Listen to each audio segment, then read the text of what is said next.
The ultimate goal of our research is to be able to help children that suffer from a cardiovascular disease and need implants that are not available at the moment. These living implants can do this. They can grow with the patient.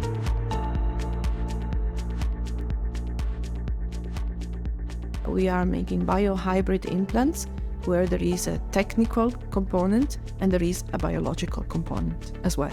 The aim is one day to bring this new prosthesis to the clinic, but it is still in the research phase. The additive technology we are working with at the moment is called melt electrowriting.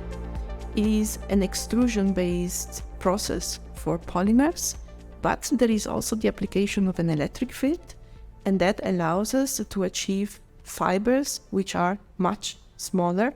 Additive manufacturing means freedom of design, structural optimization, and implants that are specifically engineered for the recipient.